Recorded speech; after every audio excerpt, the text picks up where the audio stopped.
போட்டி திருப்படிக்கு மாணவனைவருக்கும் வணக்கம். நம்ம டிஎன்பிசியில் 2020 25 வரைக்கும் உள்ள கொஸ்டின் எல்லாத்தையும் பார்க்கணும். அது இன்னொரு வீடியோவில் கூட பார்க்கலாம். இப்போ நம்ம என்ன பண்ணோம், 2025 கேட்ட கொஸ்டினை நம்ம என்ன செய்யறோம் கேட்டிங்கன்னா, ப்ரீவியஸ் இயர் கொஸ்டின் பார்க்குறோம். எப்போவுமே ஒரு காம்படிட்டிவ் எக்ஸாம் படிக்கிறவனுக்கு ஒரு கையில் சிலபஸ் இருக்குன்னா ஒரு கையில் ப்ரீவியஸ் இயர் கொஸ்டின் இருக்கணும். சிலபஸ் கூட அப்படி ஏறி இறங்கலாம். ப்ரீவியஸ் இயர் கொஸ்டின் அவ்வளோ இம்பார்ட்டன்ட். ஏன்னா ப்ரீவியஸ் இயர் கொஸ்டின் கேட்ட கொஸ்டினே திடீர்னு கேட்கலாம். கேட்கும்போது என்ன ஆகும் கேட்டிங்கன்னா, உங்களுக்கு கான்ஃபிடன்ட் லெவல் அதிகமாக இருக்கும்போது டக்குன்னு ஆன்சர் போடுவீங்க. அதே கொஸ்டின் அப்படியே கேட்கணும் இல்லையா, அந்த தீம் மாறி கேட்கும். பொறுத்துக்களை கூட்ட கொஸ்டினை டேரெக்டாக கேட்பான், ஸ்டேட்மெண்ட்டில் கொஸ்டினை டேரெக்டாக கேட்கலாம், டேரெக்டாக கேட்ட கொஸ்டினை ஸ்டேட்மெண்ட் கேட்கலாம். இந்த மாதிரி அதை போஸ்ட்மார்ட்டம் பண்ணி பார்க்கணும் ப்ரீவியஸ் இயர் கொஸ்டினை. இப்போ அதில் டிபிஎஸ்பின்னு பார்க்கும்போது ஜென்ரலாக அதனுடைய ஃபேக்ட் எல்லாம் தெரிஞ்சுக்கிடணும். டிபிஎஸ்பிங்கிறது ஆக்சுவலாக பார்த்தீங்கன்னா பார்ட் 4 ஆர்டிகிள் பார்த்தீங்கன்னா 36 51 வரை எங்கேருந்து கடன் வாங்கினாங்கன்னா அயர்லாண்ட்லேருந்து வாங்கினாங்க. இதை கூட ஞாபகம் வச்சுக்கலாம். டிபிஎஸ்பியில் டி ஃபார் என்ன டைரக்டிவ் அப்படிம்பாங்க. டைரக்டில் ஐஆர்இன்னு இருக்குது, அயர்லாண்டுக்கு வருதுன்னு வச்சுக்கிடணும். இது நான் ஜஸ்டிபிள் கேரக்டர். நான் ஜஸ்டிபிள் கேரக்டர் இது கிடைக்கலன்னு சொல்லி கோர்ட்டுக்கு போக முடியாது. இப்போ இது 3 பார்ட்டாக பிரிச்சிருப்பாங்க. Socialist principle, Gandhian principle, intellectual பிரின்சிபல்னு படிச்சிருப்பாங்க. இது டாக்டர் அம்பேத்கர் இது என்ன சொல்லியிருப்பாரு கேட்டிங்கன்னா, novel feature of the constitution சொல்லியிருப்பார். நாவல் ஃபீச்சர் அப்படின்னு யார் சொல்லியிருப்பா அப்படின்னு கேட்டிங்கன்னா, டாக்டர் அம்பேத்கர் சொல்லியிருப்பார். அப்புறம் கிரான்வில்லி ஆஸ்டின் அவர் ஒன்று சொல்லியிருப்பார், கான்சைன்ஸ் ஆஃப் கான்ஸ்டியூஷன் அப்படின்னு சொல்லிட்டு ஃபண்டமெண்டல் ரைட்ஸையும் டிபிஎஸ்பியும் சேர்த்து சொல்லியிருப்பார். ஒரு மனச்சாட்சி ரெண்டுமே முக்கியம்தான் அப்படிம்பார். அடிப்படை ரெண்டுமே முக்கியமாக இது சம்மந்தமாக நிறைய கேஸில் உண்டு, அது பார்க்கலாம். இப்போ இதுதான் இதனுடைய பேசிக் சோர்ஸ். இதெல்லாம் நீங்கள் என்ன பண்ணணும் கேட்டிங்கன்னா, அந்த கொஸ்டினை எழுதி வச்சுக்கணும். அந்த கொஸ்டினை பார்க்கும்போதே அப்படி ஒரிஜினாலிட்டி கொஸ்டினை பார்க்கணும். நம்ம இடையில கூட ஒருத்தர் கேட்டாங்க, சார் எக்ஸ்ப்ளனேஷன் கொடுக்கல சார் நீங்கள் அப்படின்னு சொல்லி கேட்டாங்க. எக்ஸ்ப்ளனேஷன் தனியாக கொடுக்குறேன். இதனுடைய கான்செப்ட் என்னன்னு கேட்டிங்கன்னா, அந்த ஒரிஜினாலிட்டி மாறாமல் இருக்கணும். அது டிஎன்பிசியில் என்ன ஸ்டைலில் கேட்டோம்னா அதே மாடலில் இங்கிலீஷும் இருக்கணும், அதே மாடலில் தமிழும் இருக்கணும். ரெண்டுலேயுமே பார்க்கணும். இதுக்கு கீ எக்ஸ்ப்ளனேஷன் வேணால் தனியாக வேணால் உங்களுக்கு போட்டு கொடுத்துக்கலாம். ஏன்னா ஆனால் இதனுடைய ஸ்டைல் என்னென்னா, சில கொஸ்டின்லாம் ஒரு பக்கத்துக்கு ஒரு கொஸ்டின் தான் இருக்கும். அதனால் நீங்கள் அந்த பக்கத்தில் எழுதணும். அதுக்கான தான் இந்த பாயிண்ட்லாம் இதை எழுதுறதுக்காண்டி தான் நெருக்கிட்டேன்னு வச்சுக்கலாம். உங்களுக்கு எழுதுறதுக்கு இடம் எல்லாம் போயிடும். இப்போ இதெல்லாம் நீங்கள் எழுதணும். இப்போ இதில் ஆப்ஷன் பாருங்கள். அப்போ இதுக்கு என்ன கேட்டிங்கன்னா, பார்ட் 4ன்னு சொல்லும்போது இதான் நமக்கு ஆன்சர் முடிஞ்சு போச்சு. மீதி உள்ளதையும் நம்ம பார்க்கணும். பார்ட் 3 என்னது, நமக்கு ஃபண்டமெண்டல் ரைட்ஸில் ஆர்டிகல் 12 எத்தனை 35 வரை. பார்ட் 2 என்ன, பார்ட் 2ங்கிறது சிட்டிசன்ஷிப்பு ஆர்டிகல் 5 11 வரை. இது சம்மந்தமாக எல்லாத்தையும் இது பக்கத்தில் எழுதி வைக்கணும். அதுக்கு தான் இந்த பேட்டர்னே அதான். ஒரிஜினல் கொஸ்டின் அப்படியே பிரிண்ட் அவுட் போடாமல் நம்ம என்ன பண்ணோம்னா எல்லாத்தையும் கன்சைஸ் பிரித்து நம்ம எப்படியே உங்களுக்கு கொடுக்குறது. நீங்கள் அதில் எழுதி வச்சு பரீட்சைக்கு கடைசியாக ஒரு 10 நாள் அதை ப்ரிப்பேர் பண்ணிட்டு போகும்போது, ரிவிஷன் பண்ணிட்டு போகும்போது உங்களுக்கு என்ன ஈஸியாக கிராக் பண்ணுவீங்க. அது பார்ட் 5 என்னது, பார்ட் 5னா 52 151 வரை முடிஞ்சு போச்சு. ஒரு ஆர்டிகிளை போட்டோம் ஒரு கொஷின். ரெண்டாவது கொஷின் பார்த்தீங்கன்னா, இதில் நீங்கள் எல்லா ஆர்டிகிளுமே படிச்சிடணும். 36 51 வரை. இதுக்கு நான் ஒரு வீடியோவே போட்டிருக்கேன், ஷார்ட்கட்டாக வச்சு ஒரு வீடியோ போட்டிருக்கேன்.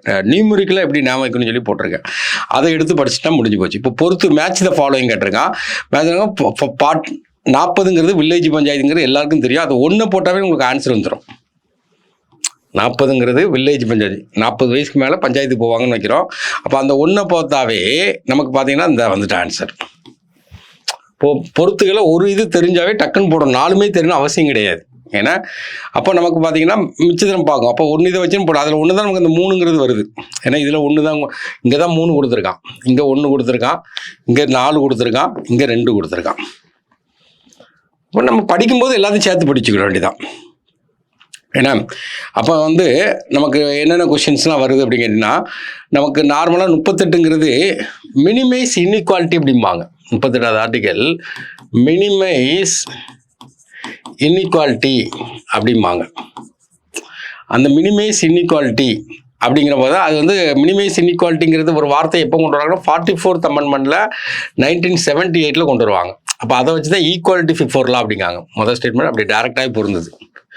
ஆர்டிகிள் 39ல் நமக்கு ஒரு 6 பார்ட் உண்டு. அதாவது நான் ஏற்கனவே சொல்லியிருக்கேன் 3, 6, 9 இல்லை 39 சொல்லும்போது 6 பார்ட் இருக்கும். 6மே அடிக்கடி கேட்கக்கூடிய கொஸ்டின்ஸ். 6மே நம்ம படிக்கணும். வாழ்வாதாரம், போதுமான வாழ்வாதாரம் 39A அப்படிம்பாங்க.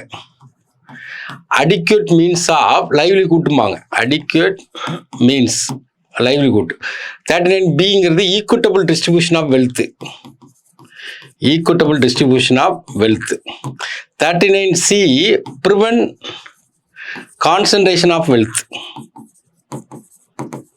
39D equal pay for equal work.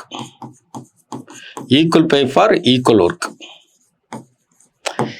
E preserve the health and strength of worker of children. Strength of worker.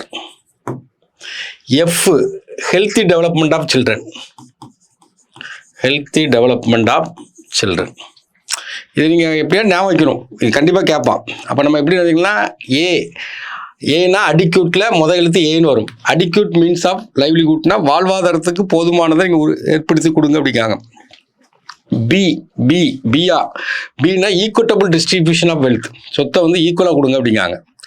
சியில் வந்து கான்சன்ட்ரேஷன் ஆஃப் வெல்த்தை குறைக்கணும், ஒரு ஆள் மேலே சொத்து. சி ஃபார் பாருங்க, பி ஈக்குவல் அர்த்தம், சி வந்து கான்சன்ட்ரேஷன் ஒரு ஆள் ஒருத்தட்டையே சொத்து குவிறதை தடுக்கணுங்கிறது. அப்போ கான்சன்ட்ரேஷன் ஆஃப் வெல்த்தை தடுக்கிறது.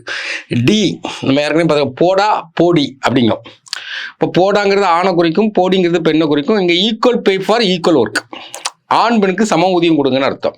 ஏன்னா இப்போ ஈக்குவல். அடுத்த ஏன்னா 5 விரலால் அடித்தாதான் ஸ்ட்ரென்த்தாக இருக்குன்னு ஞாபகம் வச்சுக்கிடணும். ஸ்ட்ரென்த்னு ஒரு வார்த்தை வரும். அப்போ preserve the strength of the ஒர்க்கர்ஸுடைய சில்ட்ரன். அடுத்தது எஃப், ஏன்னா டெவலப்மெண்ட் ஆஃப் த சில்ட்ரன். இப்போ எஃப்ங்கிறது என்னென்னா ஸ்ட்ரென்த்துக்கு அப்புறம் என்னென்னா சில்ட்ரனை டெவலப் பண்ணணுங்கிறது. இதாட்டு சொல்லி ஞாபகம் வச்சுக்கிடுங்க. அதில் நமக்கு 39 என்ன உள்ளே வருது அப்படின்னு நம்ம பார்க்கும்போது நமக்கு வந்து சைல்டை பற்றி பேசுனாங்களா, சைல்டு லேபர், அதை பற்றி நம்ம உள்ளே வருது. ஒரு பாட்டை மட்டும் எடுத்து கொடுத்துருக்கான், அவன் டெப்த்தாக போகலை. 43 என்ன கேட்டிங்கன்னா செக்யூர் லிவிங் வேஜ், ஒரு வாழ்வாதாரத்துக்கு தேவையான ஒரு ஊதியத்தை கொடு அப்படிங்க. இதை வச்சு தான் மகாத்மா காந்தி ஊரக வேலைவாய்ப்பு திட்டம் வந்துச்சு. இப்போ அதுதான் இப்போ மாறி இருக்கு பேர். ஏன்னா விபிஜி ராம்ஜின்னு சொல்லி கொண்டு வந்திருக்காங்க.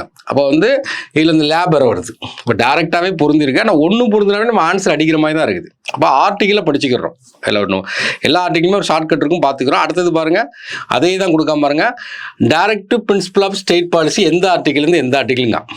அப்போ நமக்கு அங்கே வந்து இது வந்து இங்கே வந்து என்னன்னா இதில் கொடுக்குறான். இப்போ 36 to 51 ஒரு தடவை படிக்கும்போது தெளிவாக படிச்சுக்கிறோம். அடுத்தது the correct statement on the கரெக்டாக இன்கரெக்டாக அதை கரெக்டாக பார்க்கணும். நீங்கள் டிபிஎஸ்பியில் எதுங்க மொதல் பாயிண்ட். அதே கொஸ்டின் பாருங்கள், இங்கே வந்து டைரெக்டாக கேட்ட கொஷின்ஸு இங்கே பாருங்கள் 36 டைம் தான். இன்னொரு கொஸ்டின் என்னன்னா ஸ்டேட்மெண்ட்டில் வருது பாருங்கள். அப்போ கொஸ்டினுடைய தீம் அதே தான் இருக்கும், அது மாறி வந்துட்டு இருக்கும். அப்போ மொதல் ஸ்டேட்மெண்ட் என்ன கொடுக்கான்னா direct principle of state policy provided இந்த ஆர்டிகல் 36 to 51. அங்கே டைரெக்டாக கேட்டதை இங்கே என்ன கேட்குறான், நமக்கு ஸ்டேட்மெண்ட்டில் கொடுக்குறான். அப்போ இது ரைட்டு. அப்போ அந்த தீம் தான். நீங்கள் பழைய கொஸ்டினை படிச்சிங்கன்னா உறுதியாக பாஸு. பிவிக்கு அனலைஸ் பண்ணணும். புக்கை வந்து படிச்சுட்டு இருக்கக்கூடாது. பிவிக்கு எவ்வளோ தூரம் அனலைஸ் பண்ணுறீங்களோ அவ்வளோ தூரம் இம்பார்ட்டன்ட். நெக்ஸ்ட்டு பார்த்தீங்கன்னா இந்த டிபிஎஸ்பிங்கிற கான்செப்ட் எந்த நாட்டிலேருந்து வாங்கினாங்கன்னு சொல்லி இப்போ கேட்டிருக்கான். ஸ்பானிஷ்னு சொல்கிறான். நம்ம இப்போ தான் உங்கள்கிட்ட மீனிங் கூட சொன்னேன், அயர்லாண்டு, அதுக்கும் மீனிங் சொன்னேன்.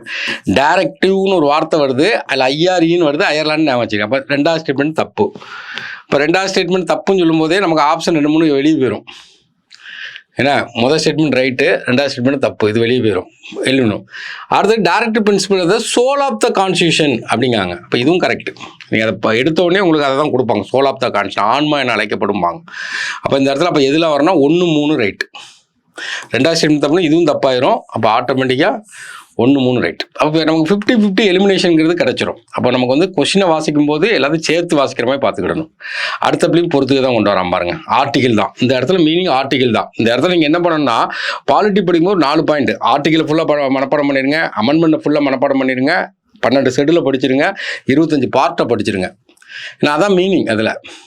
இது இது என்ன சொல்கிறான் பார்த்தீங்கன்னா, justice should not be denied to any one based on the ground of economic financial. அதாவது நீதிங்கிறது வந்து யாருக்கும் மறுக்கக்கூடாது பொருளாதார அடிப்படையிலங்க. அப்போ 39A அப்படின்னு ஒன்று இருக்கும். இதுதான் ஃப்ரீ லீகல் எய்டு அப்படிம்பாங்க. இப்போ துட்டு இருக்க மட்டும் தான் கோர்ட்டுக்கு போகணும்னு கட்டாயம் கிடையாது. துட்டு இல்லாதவனும் போகிறதுக்கு தான் ஃப்ரீ லீகல் எய்டுங்கிறத 42nd அமெண்ட்மெண்ட்டில் கொண்டு வருவாங்க. இது வந்து ஏக்கு 3 வரும்போதே நீங்கள் கீழே பொறுத்துக்கு எடுத்து பார்த்துடணும், பொறுத்துக்குன்னு பார்க்கணும். அப்போ ஏக்கு 3 பார்க்கும்போது இதுதான் ரைட்டு, முடிஞ்சு போச்சா. இப்போ பொறுத்துக்கு வந்து ஏன்னா இங்கே 4 இருக்குது வராது, இங்கே 1 இருக்குது வராது. அப்போ பொறுத்துக்குன்னா வெரி ஈஸின்னு அர்த்தம். இப்போ ஆன்சர் போட்டாச்சு. இருந்தாலும் மற்றது நம்ம செக் பண்ணுவோம். ஏன்னா கிராம பஞ்சாயத்து இப்போ தான் கேட்டிருந்தான் ஒரு பொறுத்துக்களை, அதே இது திரும்ப கேட்டிருக்கான். கிராம பஞ்சாயத்துக்கு 40. நெக்ஸ்ட்டு ஃபேவரபுள் ஏன்னா humanitarian situation to work to provide maternity benefit, பேறுகால விடுமுறை கொடுக்காங்க, ஆர்டிகிள் 42.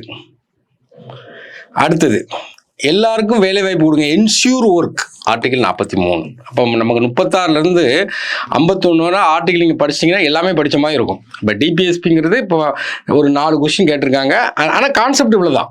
நீங்கள் பழைய கொஸ்டின் திரும்ப திரும்ப படிக்கும்போது இங்கே இதுவரைக்கும் கேட்காத கொஸ்டின் புதுசாலாம் கேட்குற வாய்ப்பே கிடையாது. கேட்ட கொஸ்டின் தான் கேட்கணும், ஆனால் மாடலை மாற்றி கேட்பாங்க. அதனால் தீம் அதே தான் இருக்கும். அதனால் அழுத்தி படுங்க. சேஞ்ச் எங்கே இருக்குன்னு கேட்டிங்கன்னா கரண்ட் அஃபேர்ஸ் மட்டும் தான் சேஞ்ச் இருக்கும், மற்றபடி எந்த சேஞ்சும் இருக்காது.